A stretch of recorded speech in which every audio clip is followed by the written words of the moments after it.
for more on all of this and the markets over the holiday weekend and what is a holiday-shortened week, I should say. Some stocks to watch. I want to bring in Sylvia Jablonski, CEO and Chief Investment Officer of Defiance ETFs. And before we even get to some stocks to watch, I'm curious what you made of that journal article. Becky was mentioning it yesterday because it did appear yesterday. Today it's in the physical paper.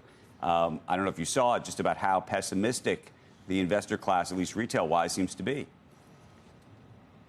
Yeah, I think, some of the retail investors out there are a little bit worried about valuations and that the market has run up as much as it has last year and now into this year. But, what I would say about that is that I think that there's a chance that this market continues to run up for the next couple of years, if not the next 5 to 10 years, right? We have this good kind of roaring 2020s type of backdrop here where inflation is falling. Not exactly where we want it to be, but it's going the right way directionally. We have a Fed that is poised to keep rates steady or at least cut rates. Earnings are looking good. Jobs numbers are looking pretty steady. Consumer sentiment is solid. And these companies are returning great earnings. You have 72% beating on EPS, another 64% on revenues. Year over year blended growth rate is 16%. The market looks pretty good to me here. Okay, so if it's looking really good to you or pretty good to you, what would you be buying? Yeah, so we've talked about this one before, but I tend to be a big fan of where the puck is going in terms of technology and innovation. I think you have some leaders in the quantum computing space that got knocked down over the last couple of months. Granted, they've recovered a little bit, but I think that's, the future of tech. So I like names like D-Wave. Their expertise is quantum annealing, so it's already something that they're doing now. It's not 15 to 20 years out. They essentially help to optimize workflows, driverless car maps, cryptography, optimization, things like this. IonQ, I think if NVIDIA is the poster child for AI, IonQ could be the poster child for quantum computing.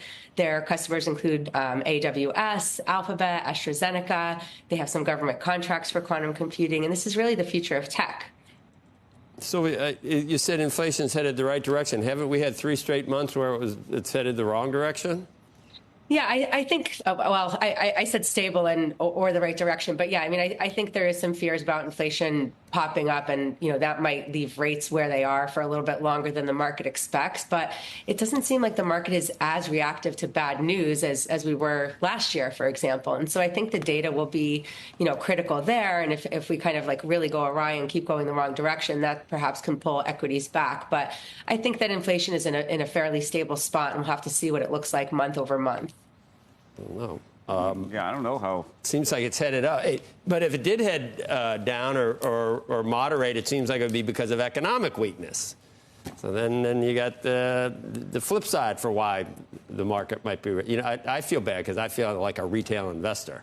I've been worried about valuation. I don't want to be a retail investor because a lot of times they're wrong. But you're coming into a market, the Trump administration, at 22 times earnings, thinking about tariffs. So the whole setup seems like it could be ripe for what we haven't seen in a while, and that is a pullback, 10, 15%.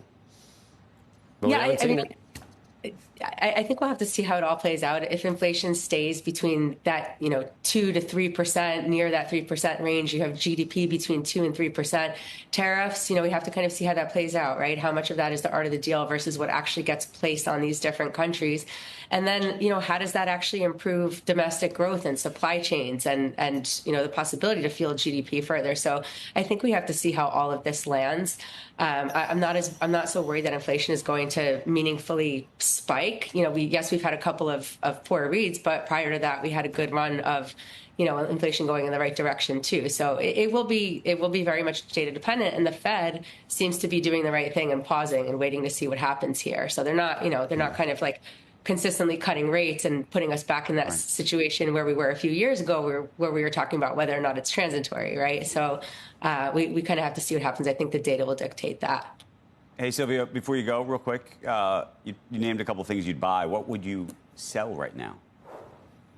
Yeah, so I think I tend to be a long-term collector of stocks. I'm not really looking to necessarily sell anything in my portfolio. I guess if I had to give you an answer here, it'd probably be small caps right now. I like the XMAG, the 497, minus the the 493 minus the S&P 500. So kind of the other S&P 500 names outside of Mag 7. But I think small caps aren't doing enough for me here.